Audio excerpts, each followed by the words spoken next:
गुरुर्ब्रह्मा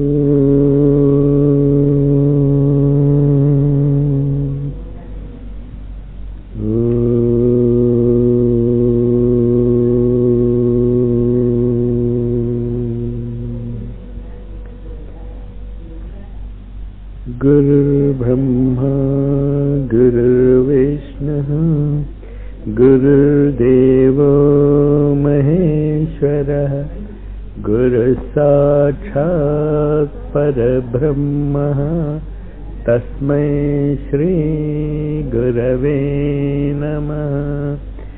अखण्डमण्डलाकारं व्याप्तं येन चराचरं यत्पदं दर्शितं येन तस्मै श्री गुरवे नमः। పర్వాలేదా? చూసుకోవాలి ఒకసారి 2-3 సార్లు చూసుకుని మన వాయిస్ వాళ్ళని డిస్టర్బ్ చేయకూడదు. అంటే 2-3 సార్లు చెక్ చేసుకో. అఖండమండలాకారం వ్యాప్తం येन చరాచరం యత్పదం దర్శితం येन తస్మై శ్రీ గురవే నమః. ఓం భూర్భువస్వః హ్రీం శ్రీం క్లీం తత్సవితుర్వరేణ్యం భర్గో దేవస్య ధీమహి ధియో యో న ప్రచోదయాత్. హ్రీం శ్రీం క్లీం ఈలహ్రీం హసకహలహ్రీం సకలహ్రీం శ్రీం ఓం ద్రాం శ్రీకృష్ణ శ్యామ కమలనయన దత్తాత్రేయాయ శరణం మమ.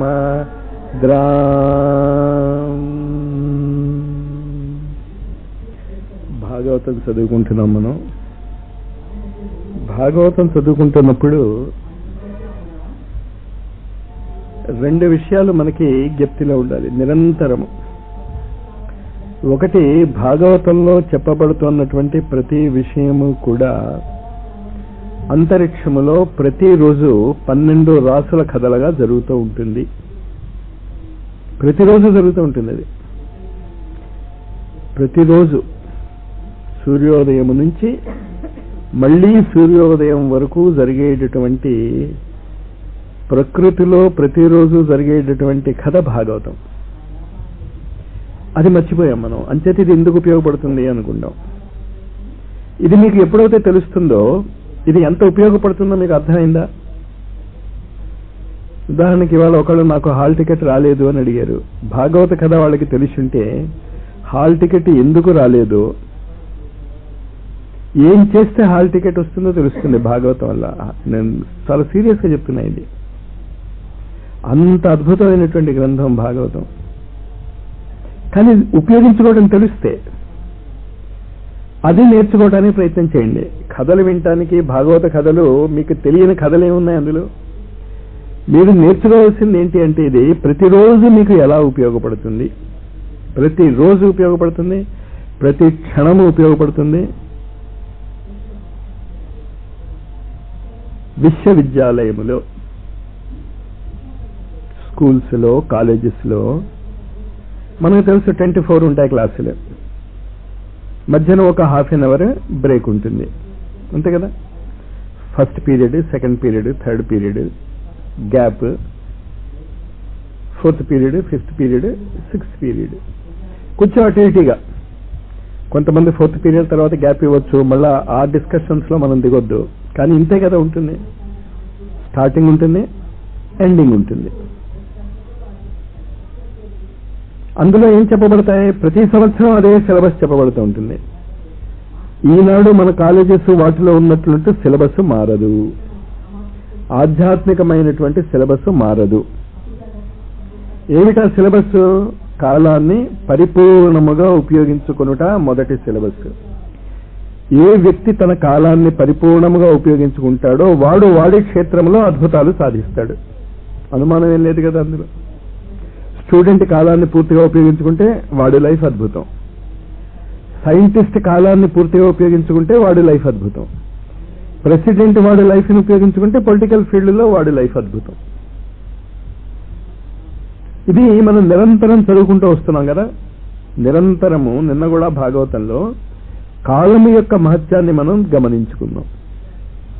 కాలము ఎంత గొప్పది. ద్వారకకి వెళ్ళిపోతున్నటువంటి కాలపురుషుణ్ణి మళ్ళీ మళ్ళీ అది హస్తిన దగ్గర ఆపగలదు. అది అర్థం చేసుకోండి. ఆ పదం అర్థం చేసుకుంటే మీరు కాలాన్ని ఆపవచ్చు. ఆపిన వాళ్ళు ఉన్నారు మన భారతీయ సంస్కృతిలో. ఆర్కమిడీస్ అనుకుంటా అన్నాడు, give me A place to stand, I will move the earth, I will lift the earth. నాకు బయట నుంచోటానికి మీరు జాగా ఇస్తే చాలు, నేను పృథ్వీని ఎత్తిస్తానన్నాడు. ఫల్క్రమ్ అని కనిపెట్టాడు ఆర్కమిడీస్. మీలో చాలా మందికి తెలిసి ఉంటుంది. అది 8th క్లాస్లోనే ఎందుకని చెప్తాడు. ఫల్క్రమ్ మధ్య ఉండేది, చివరి ఉండేది. చాలా ఎక్కువ ఉపయోగంగా చెప్పేది ఏంటంటే అడకత్తిరంటానే. అదే ఆర్కమిడీస్ ప్రిన్సిపల్ మీద బేస్ అయ్యే చేస్తాం. అది మనకంటే మనం చేత్తో విరగొట్టలేంది దాంతో విరగొట్టేస్తాం. బలం ఏమైంది? పెరిగింది కదా. అంటే ఏం చెప్పాడు అక్కడ? నాకు నుంచోటానికి జాగా కనుక ఇస్తే, ఇంకంటే పృథ్వీ మీద ఉండి పృథ్వీని ఎలా ఎత్తుతాడు వాడు? బయట ఎక్కడైనా అంతరిక్షంలో నుంచోటానికి జాగా ఇస్తే నేను పృథ్వీని ఎత్తి చూపిస్తాను అన్నాడు. అలాగే భాగవతం అనే పేరుతో నేర్చుకున్నా, లేకపోతే పూర్వజన్మ సంస్కారాల వల్ల కొంతమందికి బాగా పాఠం వస్తుంది కదా. అలాగా పూర్వజన్మ సంస్కారాల వల్ల వాళ్ళకి కాలము మీద ఆధిపత్యం వస్తుంది కొంతమందికి. అలా వచ్చిన మొట్టమొదట భాగవతంలో మీరు నేర్చుకోవాల్సినది ఈ ట్రాన్సిషన్, పరివర్తన. హస్తినకి వెళ్ళిపోతూ ఉంటాడు కాలపురుషుడు. హస్తిన నుంచి ద్వారకకి వెళ్ళిపోతూ ఉంటాడు కాలపురుషుడు. ఎవడో ఎవడో ఎవడో ఎవడో ఎవడో ఎవడో ఎవడో నువ్వు ఆగు నువ్వు ఆగు నువ్వు ఆగు అంటూ ఉంటాడు.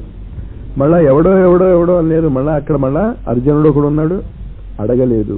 కానీ లోపల కృష్ణుడు ఉండాలి అని ఉంది కదా. ధర్మరాజు అడిగాడు ఉండిపోమని కృష్ణుడిని. ఇంకా ఇంకా అర్జునుడు అడగలేదు కానీ మనసులో ఉంది. ఉత్తర అడిగింది. ఏమని అడిగింది ఉత్తర?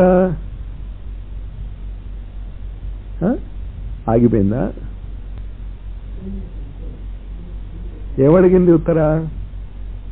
నా గర్భాన్ని నాశనం చేయటానికి ఒక శక్తి పనిచేస్తోంది.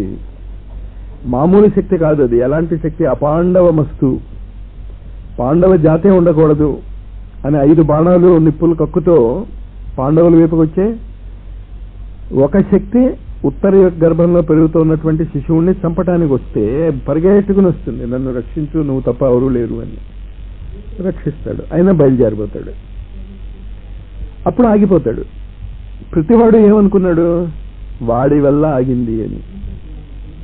వాడి వల్ల ఆగలేదు, భీష్ముడి వల్ల ఆగాడు. కానీ భీష్ముడు అక్కడ లేడు, అడగలేదు ఆగమని. కానీ భీష్ముడు ఏ స్థితిలో ఉన్నాడు?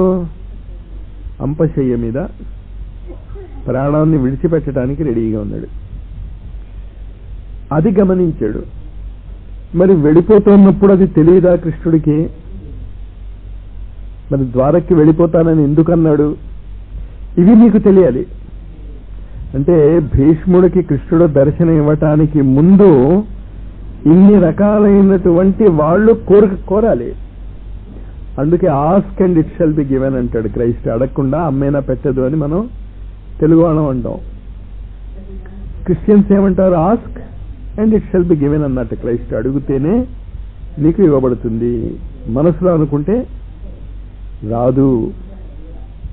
ఋషులకి అదే వర్తిస్తుంది. రావణాసురుడు చచ్చిపోవాలని ఋషులు కోరుకున్నారా లేదా? జరగలేదుగా. నోరు విప్పి అడగాలి ఋషులైనా. ఆశీర్వాదం వాళ్ళు ఇచ్చినా, శాపం ఇచ్చినా నోరు తెరిచి వాళ్ళు. నేను మనసులో అనుకుంటాను నీకు మంచి జరగాలి, జరగదు, ఋషి కోరుకున్నా జరగదు. వాడు నోట్లో నోరారా అనాలి ఆ మాట, మంచైనా చెడైనా. అందుకే నువ్వు లోపల ఏమనుకున్నా నీకేమవదు. నిన్ను చంపేయాలి, వాడిని చంపేయాలి, ఇక్కడున్న వాళ్ళందరినీ చంపేయాలి అని నువ్వు ఏమనుకున్నా కోర్టు నీకు శిక్ష వేయదు. కానీ ఒక మనిషిని చంపేస్తే వేస్తుంది కదా శిక్ష. అంచేత ఈ యాంగిల్లో మీరు భాగవతాన్ని చదవాలి. దీన్ని అర్థం చేసుకోవటానికి జ్యోతిషశాస్త్ర విజ్ఞానం మీకు బ్యాక్గ్రౌండ్ ఉండవలసినదే. కానీ నాకు ఆశ్చర్యం ఎక్కడ వేసింది అంటే 3 ఏళ్ళు 4 ఏళ్ల కిందట సుభద్ర వస్తుంది మన దగ్గరికి, అమలాపురం దగ్గర. ఏంటా ఊరి పేరు? సనస ఏదో ఉంది, పల్లెటూరు. అక్కడ శతకుండ యజ్ఞం చేయించడానికి వెళ్ళా. అక్కడ మహాకాల చక్రవర్తి యంత్రం యజ్ఞం చేయిస్తున్నా నేను. అక్కడ ఉన్నటువంటి నక్షత్రాలు, రాశి అవి నాకు కంటతారావుగా చూస్తున్నా. అక్కడ కొంతమంది ముసలాళ్ళు కూర్చున్నారు ఒక యజ్ఞకుండం చుట్టూ. వాళ్ళు నాకంటే ముందు చెప్పిస్తున్నారు. వాళ్ళు ఇంచేత ఇది నేర్చుకోవటానికి మీ వయస్సుతో సంబంధం లేదు, అది చెప్పడానికి నేను చెప్తున్నాను. మాకు వయసు అయిపోయింది, మాకు ఎలా ఉపయోగపడుతుంది, పిచ్చి పిచ్చి భ్రమలు పెట్టుకోకండి. ఎప్పుడైనా మంచి విషయాలు నేర్చుకోవచ్చు. ప్లస్ ఇవి జన్మ జన్మాంతరాలకి పనికొస్తాయి. ప్రస్తుతం అమెరికాలో 1862లో అమెరికన్ ప్రెసిడెంట్ గా ఉన్నటువంటి వ్యక్తి కూలీవాడిగా ఉన్నాడు అమెరికాలోని. ప్రస్తుతం సిద్ధి సాయి దగ్గర చాలా దగ్గరగా ఉన్నటువంటి ఒక వ్యక్తి ప్రస్తుతం బాంబేలో పెద్ద స్మగ్లర్.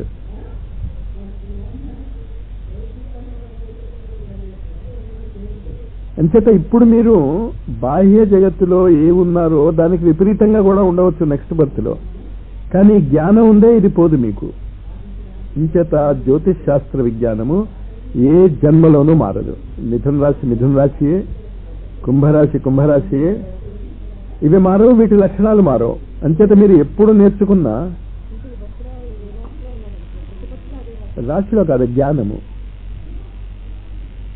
జ్యోతిష్ శాస్త్ర విజ్ఞానము మీకు మారదు. అర్థమైందా? నెక్స్ట్ బర్త్ లో కూడా అక్కడే ఉంటాడా ఉండడా నేను చెప్పలేను, కానీ ఉండవచ్చేమో కూడా సైక్లిక్ ప్రాసెస్ లో. అది అంత ఖచ్చితంగా చెప్పలేం. కానీ అంచేత మీరు ఇది నేర్చుకోవటం మొదలెట్టేస్తే ఈ జన్మలోనే మీరు భాగవతోత్తములు కావచ్చు, లేదా పై జన్మలో గ్యారంటీగా అయిపోతారు. భాగవతం యొక్క గొప్పతనం అది. అంచేత ఒకవేళ మీరు ఆ విధమైనటువంటి స్థితికి వెళ్ళలేకపోయినా భాగవతములో జరుగుతున్నటువంటి కథలు మీ నిత్య జీవితంలో ప్రతిరోజు జరుగుతాయి. ప్రతిరోజు ఇంగ్లీష్ లెక్చరర్ వచ్చి పాఠం చెప్తాడు, ప్రతిరోజు ఫలానా ఫలానా సబ్జెక్ట్స్ వాడు వచ్చి పాఠం చెప్తాడు కదా స్కూల్లో. అలాగే ప్రతిరోజు ఈ భాగవతంలో జరిగేటటువంటి కథలు ప్రతిరోజు జరుగుతాయి. ప్రతిరోజు జరుగుతాయి, తూచా తప్పకుండా అక్కడ ఎలా చెప్పబడి ఉన్నాయో అలాగే జరుగుతాయి. కానీ తేడా ఎక్కడొస్తుంది? మీ యొక్క ఆ సంఘటనని ఉపయోగించుకునేటటువంటి సామర్థ్యంలో తేడా వస్తుంది. మొదటి ఆపరేషన్ చేయటము, 1000 ఆపరేషన్ అదే ఆపరేషన్ చేశాడు అనుకోండి. డాక్టర్ ఉన్నాడు, ఫస్ట్ ఆపరేషన్ చేశాడు, ఆ ఆపరేషనే వాడు 1000సారి చేశాడు. తేడా వస్తుందా రాదా? ఏంటి తేడా వస్తుంది? చాలా ఎక్స్పర్ట్ అయిపోతాడు. అలాగే ఇది కూడా ఎక్స్పర్టైజ్ వస్తుంది మీకు. సంఘటనలు మారవు, రోగాలు ఎక్కడ మారుతాయి? రోగాలు అవే కదా. కానీ ఏ డాక్టర్ దగ్గరికి వెళ్తాం, అవునండి చాలా మంచివాడు, వాడు ఎక్స్పర్ట్. ఇంచేత ఎక్స్పర్ట్ చాలా మందిని వాడు ట్రీట్ చేశాడు కనుక. ఓ డాక్టర్ దగ్గర ఒకడు వెళ్ళాడు, స్పెషలిస్ట్ దగ్గరికి. డాక్టర్ చూశాడు వాడిని, నీకు గ్యారంటీగా తగ్గిపోతాయా, నీకు నా దగ్గరికి వచ్చావు, నువ్వు చాలా అదృష్టవంతుడు, నీకు రోగం గ్యారంటీగా తగ్గిపోతుంది అన్నాడు. అది ఇన్క్యూరబుల్ డిసీజ్. వీడు చాలా ఆనందించేశాడు. ఏం లేదు, మా విజ్ఞాన శాస్త్రము ఔషధ విజ్ఞానం ఏం చెప్తుంది అంటే ఈ రోగాల్లో 10 మందికి వస్తే 9 మండుగురు చచ్చిపోతారు, ఒకడు మాత్రమే బతుకుతాడు. ఇప్పటికి 9 మండుగురు నా దగ్గరికి వచ్చారు, వాళ్ళు చచ్చిపోయారు, నువ్వు 10వ వాడివి, గ్యారంటీగా బతుకుతావు అన్నట్టు. అలాంటి ఎక్స్పర్టైజ్ కాదు మనం చెప్పేది. ఎలాంటి ఎక్స్పర్టైజ్ కావాలి? సంఘటనను అక్షరాల అర్థం చేసుకోండి. అక్షరాల అనే మాట నేను ఇన్నిసార్లు ఎందుకు చెప్తున్నాను అంటే ఈ కుంతీదేవి, ఈ భీష్ముడు, ఈ ఉత్తర, ఈ ద్రౌపది, ఈ ఉప పాండవులు, ఈ అశ్వత్థామ మీ శరీరములోనే ఉన్నారు. ప్రతిరోజు భాగవతంలో ఏ కథ జరుగుతోందో మీ శరీరంలో జరుగుతోంది. అంచేత మీరేం చేయాలి? ఇంకా ఎక్స్పర్ట్ అవటమే. సంఘటన అదే జరుగుతుంది. మీరు కాపలా కాచు కూర్చోటమే ఆ సంఘటన ఎప్పుడు వస్తుందో. అస్ట్రాలజీ అక్కడ ఎక్కడ హెల్ప్ చేస్తుంది అంటే అంతరిక్షంలో ఆ సంఘటన జరుగుతున్నప్పుడు భూమి మీద కూడా అదే సంఘటన జరుగుతుంది. అంతరిక్షంలో సూర్యోదయం అవుతే భూమి మీద ఉన్నటువంటి ప్రతి జీవి నిద్రలేస్తాడు, అంతే కదా. అంతరిక్షంలో సూర్యుడు అస్తమిస్తే ఎక్కువ మంది జీవులు నిద్రపోతారు. అర్థమైంది కదా. దాన్ని ఏం ప్రిన్సిపల్ అని చెప్పుకున్నాం మనం? As above so below. దీన్ని మనసులో గుర్తుంచుకుని చదువుకుందాం మనం. కుంతీదేవిది చదువుతున్నాం కదా. భీష్ముడి దగ్గరికి పాండవులందరూ వెళ్ళారు, మహాత్ములందరూ వచ్చారు భీష్ముడి దగ్గరికి. భీష్ముడు అంపశయ్య మీద ఉన్నాడు. ఈ సంఘటన మీ జీవితంలో ఎప్పుడు జరుగుతుందో చూసుకోండి.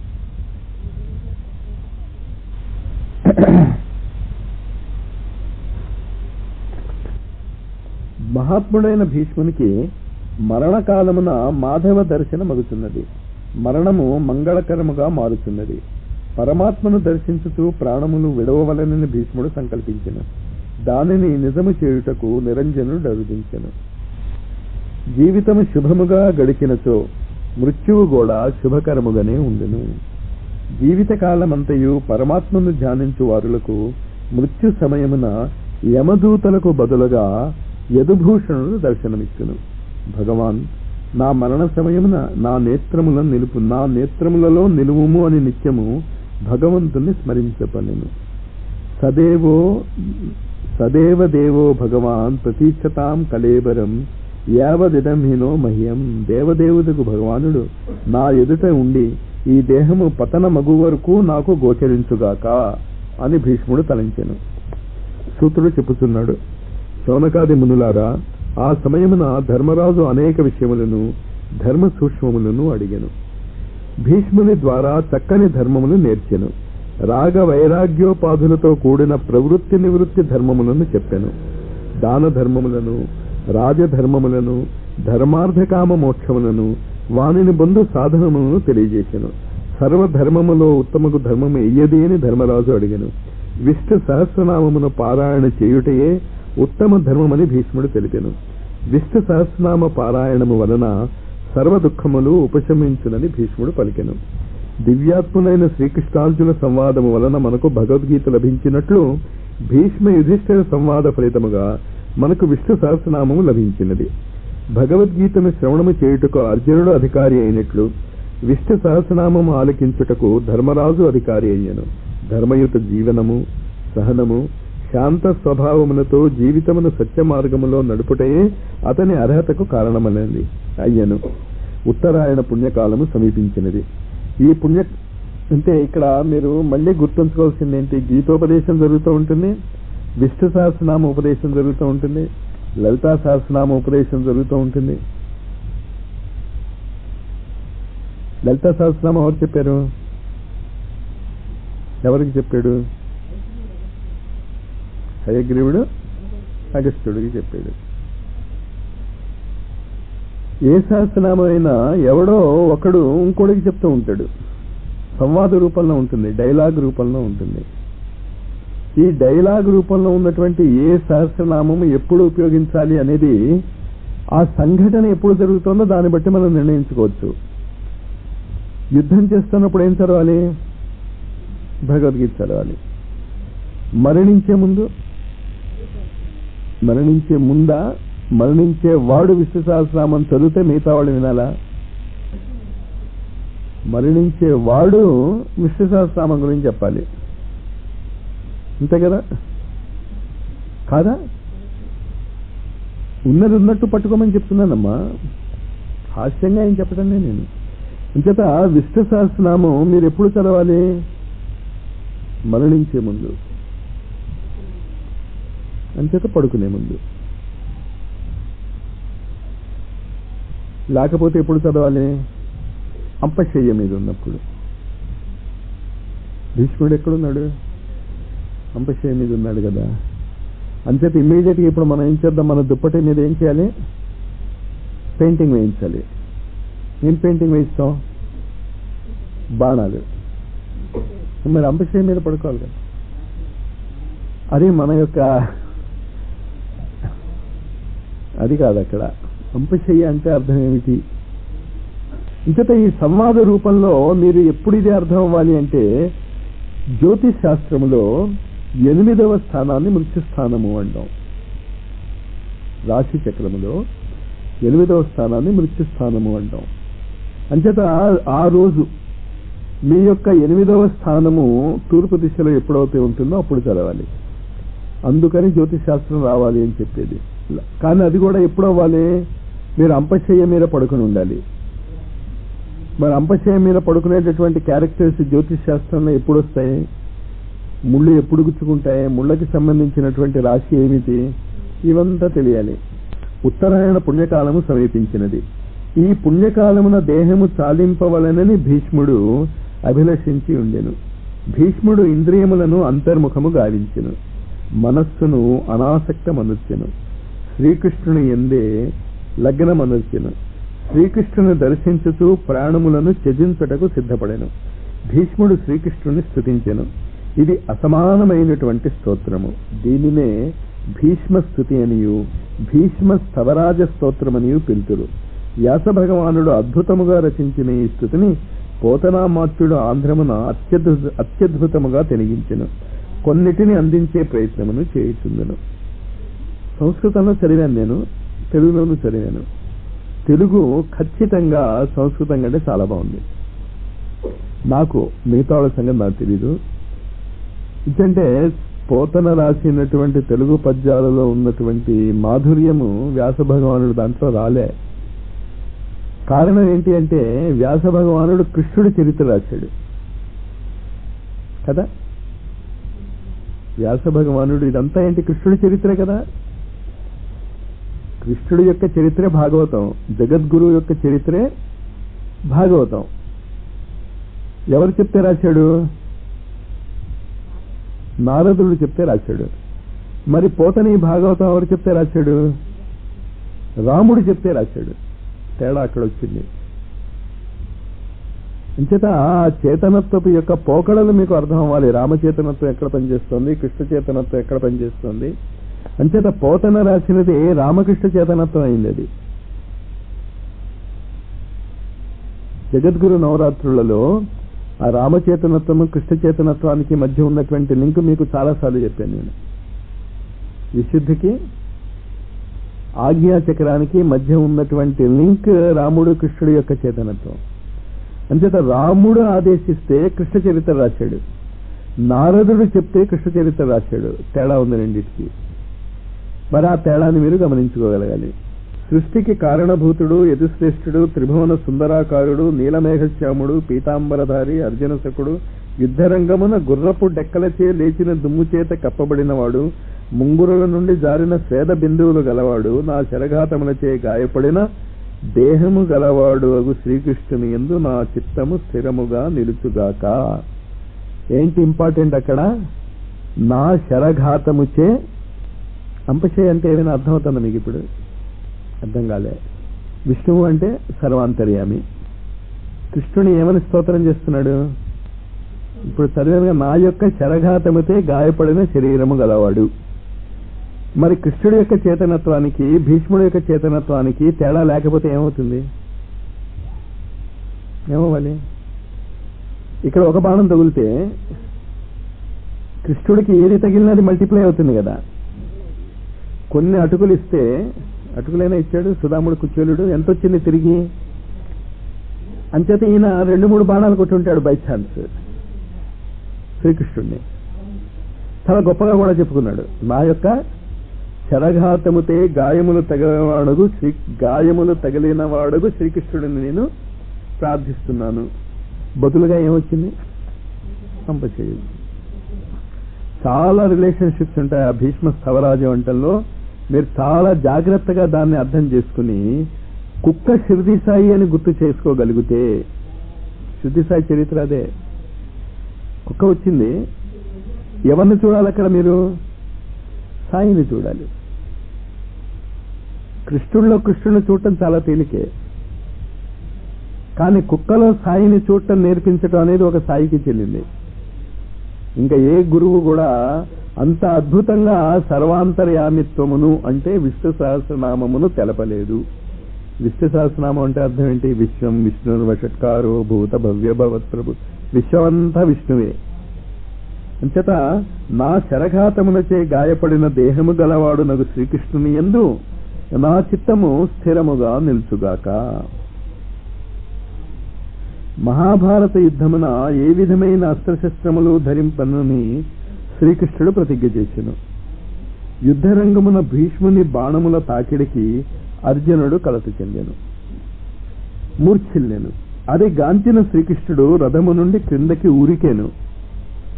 రథచక్రము చేబూని ఏనుక మీదికి దుముకు సింహం వలె పరిగెత్తెను. ఆ దివ్య రూపమును గాంచి భీష్ముడు పరవశించెను, తన్మయుడయ్యెను, తన జన్మ ధన్యమైనదని భావించెను. భక్తుడైన అర్జునునకు విజయము చేకూర్చుటకు తన ప్రతిజ్ఞను వమ్ము చేసుకొనుటకు కూడా భగవానుడు వెనకాడలేదు. తాను అపజయము పాలైనను భక్తులకు జయము కలగవలెనని భావించెను. ఆ ప్రేమను దర్శించి భీష్ముడు పులకితుడయ్యను. భగవానుడు రథచక్రమును చేబూని తనపై కురికిన ఆ ప్రేమమయ దృశ్యమును పోతనామాత్యుడు అత్యద్భుతంగా రచించారు. అందులో మీరు ఎవరైనా కానీ ఆ భావము మీరు అర్థం చేసుకోండి, ఏం జరిగింది అక్కడ.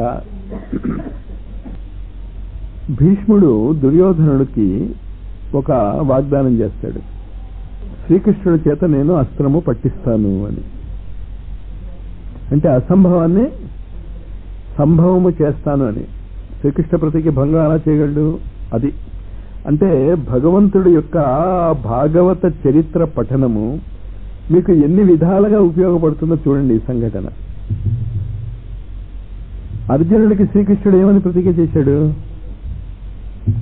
నేను ఆయుధం పట్టను ఎట్టి పరిస్థితుల్లో కూడా. భీష్ముడు ఒక ప్రతిజ్ఞ చేశాడు, నేను పెళ్లి చేసుకోను అని.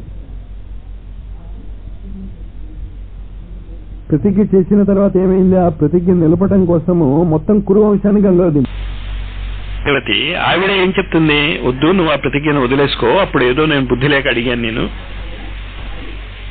నువ్వు చెయ్యొద్దు. నేను ప్రతిజ్ఞ చేశాను కదా. అదే సత్యవతి తన ఇంకొక కొడుకైనటువంటి వ్యాసుడిని అడిగింది. వ్యాసుడు ఎవడు? సన్యాసి. కానీ అతను తల్లి మాట ఒప్పుకున్నాడు. అంటే అక్కడ ఒక సన్యాసి తల్లి మాట విని తన నియమాలను, సన్యాసాశ్రమ నియమాలను వదిలేశాడు. భీష్ముడు గారు తన అహంకారం వల్ల వదల్లేదు. కృష్ణుడు ఎదురుకుండా ఏం చెప్పాడు? నేను కూడా ప్రతిజ్ఞ చేసిన, ఆ ప్రతిజ్ఞ వల్ల అనుచితమైనటువంటి ఫలితాలు వస్తే ప్రతిజ్ఞను భంగము చేయవచ్చు అని చూపించినా ఆయనకు అర్థం కాలే. ఏం చేయవలసి ఉండేది భీష్ముడికి అర్థమై ఉంటే అక్కడ తక్షణ యుద్ధం ఆపి పాండవుల వైపు చేరిపోయి ఉంటే ఏమై ఉండేది కదా? ఆలోచించండి మీరు. ఏమై ఉండేది? అసలు ఏమై ఉండేదో? అసలు భారతదేశం ఎంత అద్భుతంగా ఎదిగి ఉండేదో. కేవలము అహంకారం వల్ల పోయింది. ఎవడే అహంకారం వల్ల? అంటే భీష్ముడు తప్పు చేశాడా ఒప్పు చేశాడా?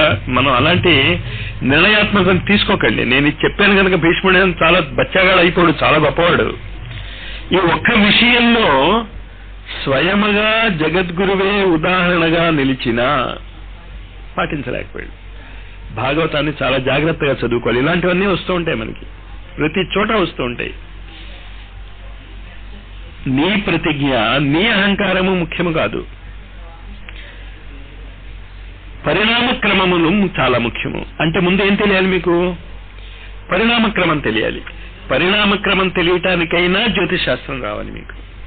ఇంచేత ఇప్పుడు ఏ యుగంలోకి ప్రవేశించబోతున్నాం మనం తెలుసా? మీనరాశి యుగం దాటేసి కుంభరాశి యుగంలోకి ప్రవేశించబోతున్నాం మనం. The Aquarian age. అంచేత ఆ ఎక్వేరియన్ ఏజ్, ఎక్వేరియన్ అనేది కుంభరాశికి ఇంగ్లీష్ పేరు. ఎక్వేరియన్ ఏజ్ లో కుంభకోణాలు బాగా జరుగుతూ ఉంటాయి. కుంభకోణాలు అంటే తెలుసు కదా ఏంటో.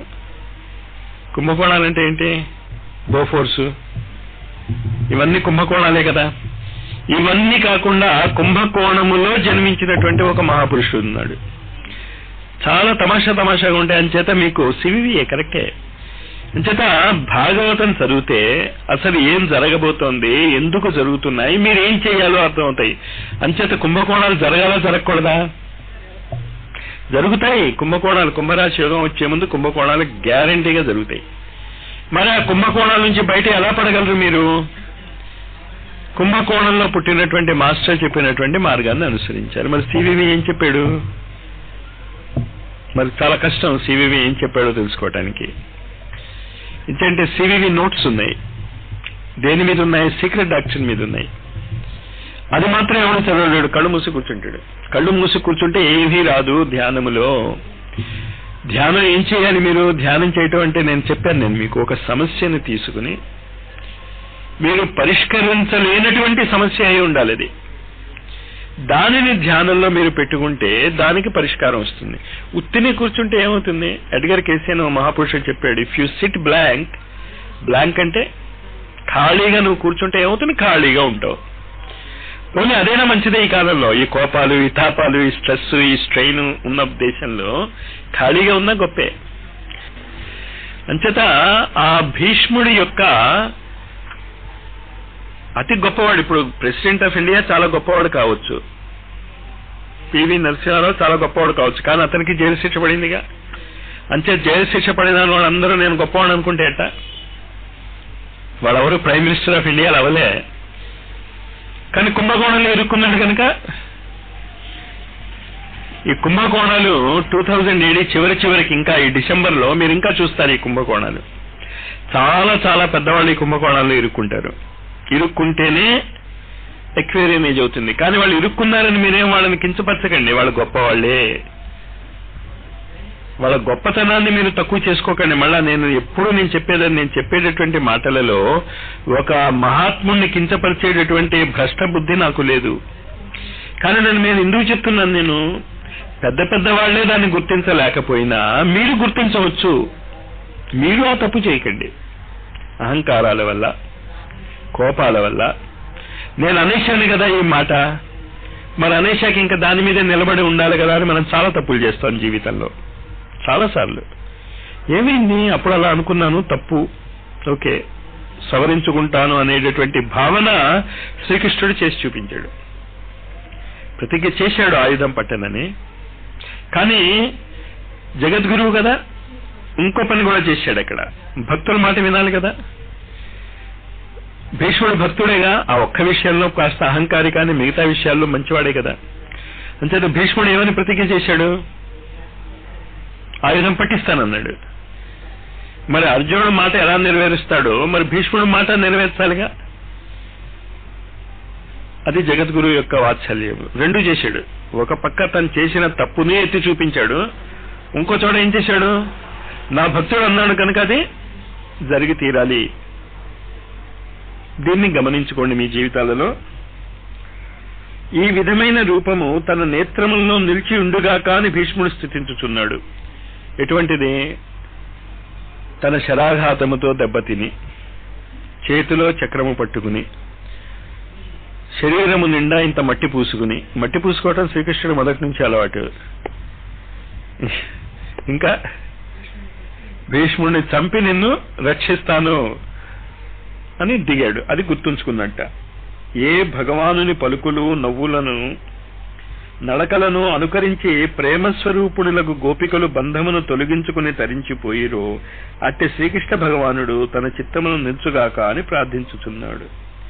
ఈ విధముగా శ్రీకృష్ణుని హృదయమున దాల్చి నిశ్వాసను నాపెను. ఇంకా మళ్ళా బ్యాక్, ఇది ఫ్లాష్ బ్యాక్ అనమాట. ఇది ఫ్లాష్ బ్యాక్ నుంచి మళ్ళా సీన్కి రండి. సీన్ ఏంటి? అంపశయ మీద పడుకున్నాడు, మనస్సుని శ్రీకృష్ణుడి మీద లగ్నం చేశాడు, ధర్మరాజుకి అతను అడిగినన్ని ప్రశ్నలకి పూర్తిగా సమాధానాలు చెప్పాడు, ధర్మ సూక్ష్మాలు చెప్పాడు. ధర్మ సూక్ష్మాలన్నీ చెప్పిన తర్వాత ఆ శ్రీకృష్ణుడిని చదివేండి పానీయంబులు త్రావచ్చు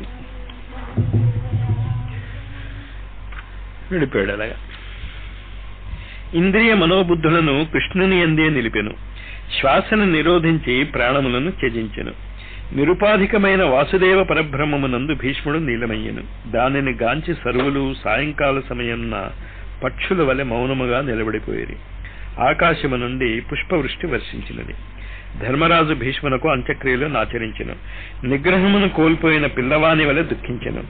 ధర్మరాజు శ్రీకృష్ణుని వెంట నిలుకొని హస్తినాపురమునకు వచ్చెను. దిక్కుతిలై ఉన్న గాంధారి ధృతరాష్ట్రులను ఓదార్చెను.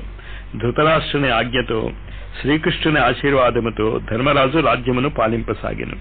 భీష్ముడు మహాభక్తుడు. ఆయన గాథ అమర గాథ. ఆయన జీవితము సర్వులకు ఆదర్శనీయము, అనుసరణీయము, స్ఫూర్తిదాయకము. భీష్ముని గురించి మహాత్ములు ఒక చక్కని విషయముని చెప్పుచుందరు. దీనికి ప్రమాణం ఉన్నట్లు నాకు తెలియటలేదు అని ఈయన రాస్తున్నాడు.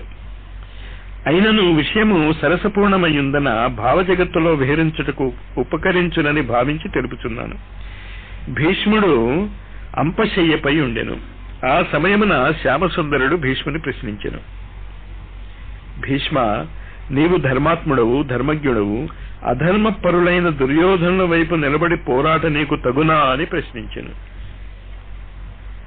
అందులో భీష్ముడు ఇలా సమాధానమిచ్చెను. భగవంతుడా, నా దేహము కౌరవుల సైన్యమున నిలబడి ఉండినే గాని నా మనస్సంతయు పాండవుల వైపే ఉండును. నీవు అర్జున సారథివి. నేను కౌరవుల పక్షమును నిలబడినచో ఎదురుగా నిన్ను గాంచు భాగ్యమునకు నోచుకుందును. పాండవుల వైపు నిలిచినచో ఇట్టి భాగ్యము ప్రాప్తించునా? ఇంచేత పాండవుల వైపు ఉంటే శ్రీకృష్ణుడు వెనక నుంచోవాలి. శ్రీకృష్ణుని చూడలేడుగా అని భీష్ముడు కృష్ణుణ్ణి ప్రశ్నించినాడట. ఎంత చక్కని భావము! సదా పరమాత్మనే దర్శించాలనే అభిలాషచే ఆ మహాత్ముని హృదయ సౌందర్యమును ఎవరు వర్ణించగలరు? అప్పుడు ఇంక ఈయన ద్వారకకు బయలుదేరాడు. శ్రీకృష్ణుని ద్వారకా నగర ప్రదేశము అంటే లెండీవనము నుంచి శిరదిశ ఎక్కడికి వస్తున్నాడు? ద్వారకామాయికి వస్తున్నాడు. రెండు ఒకటే కదా. ధర్మరాజు రాజు అయ్యను. బంధువులను వధించి తిని అన్నడి బాధను మనస్సులో ధరించి ఉండెను. అందుచేత రాజ్యభోగములు అందు ఆసక్తి లేకుండెను. కాని రాజ్యమును చక్కగా పాలించుచుండెను. ధర్మము చతుష్పాదములతో చెరించుచుండెను. సకాలమున వర్షములుండెను. గోవుల పొదుగులు క్షీరపూర్ణమై ఉండెను. వంటలు సమృద్ధిగా ఉండెను. వృక్షములు రసపూర్ణములై ఫలములతో నిండి ఉండెను. పాండవులను ఓదార్చుటకై శ్రీకృష్ణుడు కొంతకాలము హస్తినాపురములో ఉండి అక్కడ నుండి ద్వారకకు బయలుదేరెను. శ్రీకృష్ణుని ఎడబాటును సహింపలేక హస్తినాపురమున సర్వులు శోక సముద్రమును మునిగిరి. శ్రీకృష్ణుని గురించి ప్రసంగించుచు సత్పురుషుల సాంగత్యమును వదులుటచే చాలా దుఃఖమును అనుభవించుచుందుము. సాక్షాత్తు శ్రీకృష్ణునితో కలిసి తిరిగిన వారు ఆయన వియోగము భరింపగలరా అని సూతుడు ప్రశ్నించెను. శ్రీకృష్ణుడు బయలుదేరు సమయమున దుఃఖించుట అమంగళకరమని భావించి పొంగివచ్చు దుఃఖమును పాండవులు ఆపుకొనుచుండిరి. మృదంగ వేరి వీణాదులు మ్రోగింపబడినవి. శ్రీకృష్ణుడు దర్శింప నభిలషించు అంతఃపుర స్త్రీలు మేడల మీద నిలబడి పుష్పములను గురిపించిరి. అర్జునుడు ముత్యాల మాలాయుతమగు రత్న నిర్మితమైన దండముతో కూడిన తెల్లని ఛత్రమును శ్రీకృష్ణుని శరముపై నుంచెను.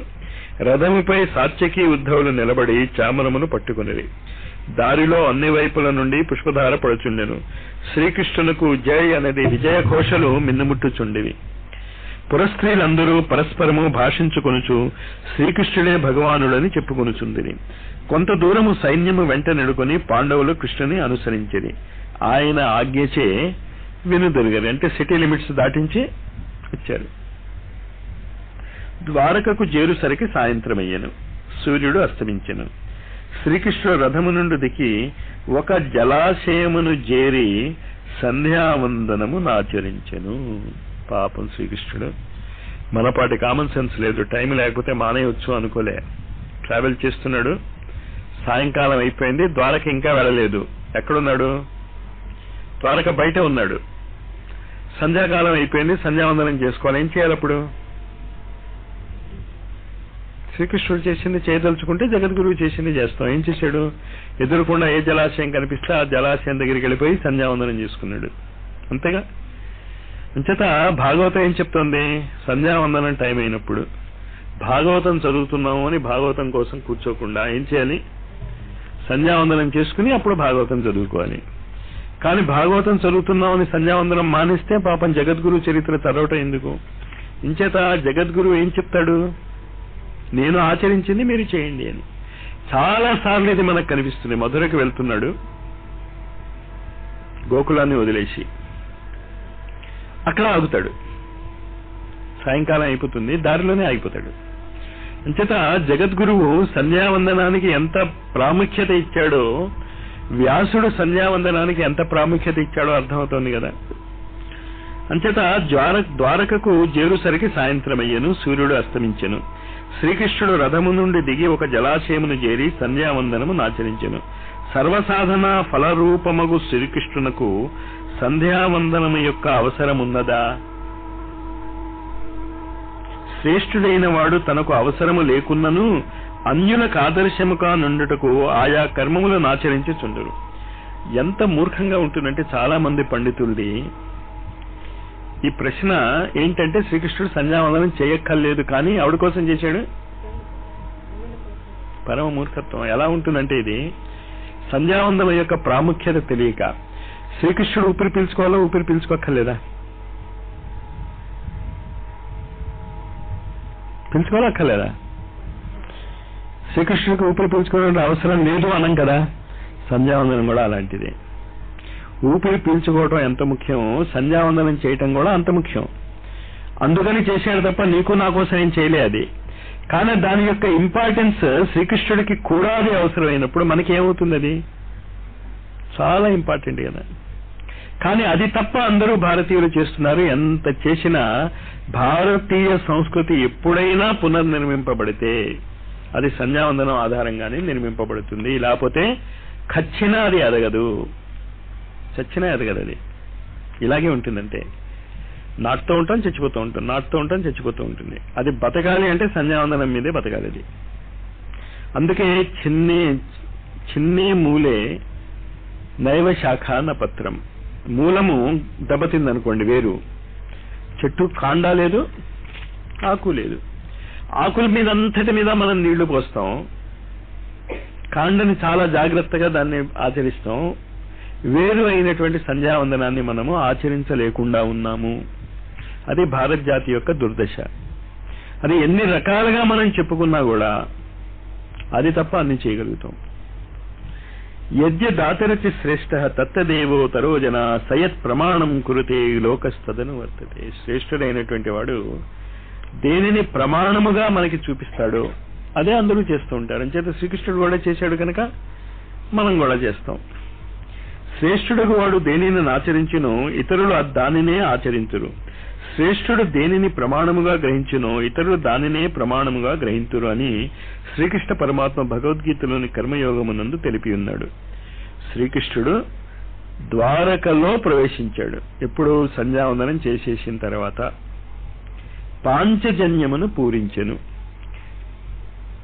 పాంచజన్యము అంటే ఇంకా పంచభూతాలు. పంచభూతాలతో ఉన్నటువంటి శరీరాన్ని పూరించాడు.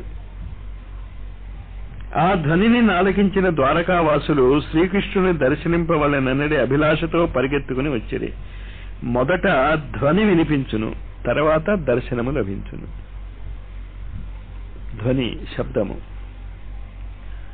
ఎవరైతే భగవన్నామమనడి ధ్వనిని విందురో వారే శ్రీకృష్ణుని దర్శన భాగ్యమును పొంది తరింతురు. భాగవతంలో అనేక ఆచరణ యోగ్యమైనటువంటి నేర్చుకోదలుచుకున్నటువంటివి గుర్తుంచుకోవాల్సింది ఏంటి అంటే, ముందు శబ్దము వస్తుంది, తర్వాత రూపం వస్తుంది. ముందు పదము వస్తుంది, తర్వాత పదార్థం వస్తుంది. ముందు క్యాన్సర్కి మందు అనేటటువంటి పదం వస్తుంది, రీసెర్చ్ చేయగా పదార్థం వస్తుంది. ఏంటా పదార్థం? క్యాన్సర్కి మందు. అంచేత ముందు ఏమొస్తుంది? పదము, ధ్వని వస్తుంది, దాని తర్వాత పదార్థం వస్తుంది. ఎవరైతే భగవన్నామనడి ధ్వనిని విందురో వారే శ్రీకృష్ణుని దర్శన భాగ్యము పొంది తరింతురు. నామము జీవులను నామి వద్దకు చేర్చును. నామము జీవులను నామి వద్దకు చేర్చును. అద్భుతమైనటువంటి ఫార్ములా. దాన్ని వివరించను, ఎందుకంటే వివరిస్తే మీరు దాన్ని దురుపయోగం చేసేస్తారు. మీ అంతటి మీకు తడితే అది మీ అదృష్టం, పూర్వజన్మ సుకృతం. నామము నామి వద్దకు చేర్చును. శంఖధ్వని ద్వారకావాసులను శ్రీకృష్ణుని వద్దకు చేర్చినది. నామము సర్వపాపములను పోగొట్టును. అధర్మ పరుని కూడా నామము ఉద్ధరించుచున్నది. ధ్వని ఎక్కడి నుంచి వచ్చింది? పాంచజన్యము నుంచి వచ్చింది. మీరు అది గుర్తుంచుకోవాలి ఇప్పుడు. సర్వధర్మ బహిర్భూత సర్వపాపరతస్తదా ముచ్యతే నాత్ర సందేహో విష్ణోర్ నామాను కీర్తనాత్. సర్వధర్మముల నుండి తొలగిన వాడైనను సర్వ పాపములను నాచరించువాడైనను భగవంతుని కీర్తించుట వలన ముక్తిని పొందుచున్నాడు అని వైశంపాయన సంహితలో చెప్పబడినది. శ్రీకృష్ణుడు ద్వారకలో శంఖము పూరించెను. నామసాధన చేసినచో భవబంధములు తొలుగునని పరోక్షముగా శంఖధ్వని ద్వారా తెలిపెను. శంఖము అంటే అర్థం ఏంటి అసలు? ఈ విషయము సూత మహర్షి శౌనకాదులతో చెప్తున్నాడు. ఆలోచించండి, శంఖం అంటే ఏంటో. శం అంటే శాంతి, ఖ అంటే ఆకాశం, అంటే శాంత స్థితిలో ఉన్నటువంటి మనస్సు. పరమేవ్యోమ అంచేత ఆ శాంత స్థితిలో ఉన్నటువంటి మనస్సులో ఈ శబ్దోత్పత్తి జరగాలి. అప్పుడు ఆ పదము పదార్థంగా మారుతుంది. సంసార భయమునకు భయము కలిగించు శంఖధ్వనిని ఆలకించి తమ నాథుని దర్శించుటకు ద్వారకావాసులెల్లరూ అచ్చటికి ఎరుదించిరి అని సూతుడనెను. భగవన్నామమే భవభయహరము కనుక శంఖధ్వనిని నామకీర్తనగా సమన్వయించుటలో అసమంజస మేమి ద్వారకావాసులు శ్రీకృష్ణుని చుట్టుముట్టిరి, నమస్కరించిరి, కుశలమడిగిరి. బిడ్డలు తండ్రితో భాషించున్నట్లు పులకిత గాత్రులై పలికిరి. కృష్ణ, నీకు శుభము కలుగుగాక. నీవే మాకు తండ్రివి, తల్లివి, బంధువు, నాథుడువు, గురుదేవుడువు, దేవదేవుడు. నిన్ను అనుసరించు మా జన్మ ధన్యమైనది. స్వర్గవాసులకు సైతము అలభ్యమగు నీ దివ్య సుందర రూపము మాకు ప్రత్యక్షమైనది. కృష్ణ, బంధువుల కొరకే నీవు చాలా కాలము హస్తినాపురము వ్రజపురమున ఉంటివి. నీవు లేని మేము సూర్యుడు లేని నేత్రము వల్ల ఉంటిమి అన్నది. శ్రీకృష్ణుడు వారితో భాషించి కుశలమడిగెను. ద్వారకావాసులు ఇలా పలికిరి అని ద్వారకావాసులు శ్రీకృష్ణుని ప్రార్థించని. రేపు పరీక్షిత్తు జననము. కళ్ళు మూసుకోండి. ఆ శాంత శంఖధ్వని, శాంత స్థితిలోకి వెళ్ళండి. పానీయంబులు ద్రావుచున్ గుడుచుచున్ భాషించుచున్ హాసలీలా నిద్రాదులం చేయుచున్ తిరుగుచున్ లక్షించుచున్ సంతత శ్రీమన్నారాయణ పాద పద్మయుగళి పాదరంధానుడై మరిచెన్సురారి సుతుడు ఏతది విశ్వమంధువరా. ఆ మానసిక స్థితిలో మనము కూడా ఒక శంఖాన్ని ఉద్దాం. పాంచజన్యము ఏంటి? పాంచజన్యము స్వస్తి ప్రజాభ్య పరిపాలయంతాం న్యాయేన మార్గేణ మహిం మహిషాః గోబ్రాహ్మణేభ్యో శుభమస్తు నిత్యం లోకాః సమస్తాః సుఖినో భవంతు. కాలే వర్షతు పర్జన్యః పృథ్వీ సస్యశాలిని దేశోయం క్షోభరహితో బ్రాహ్మణాః సంతు నిర్భయాః. సర్వే భవంతు సుఖినః సర్వే సంతు నిరామయాః సర్వే భద్రాణి పశ్యంతు మా కశ్చిత్ దుఃఖమాప్నుయాత్.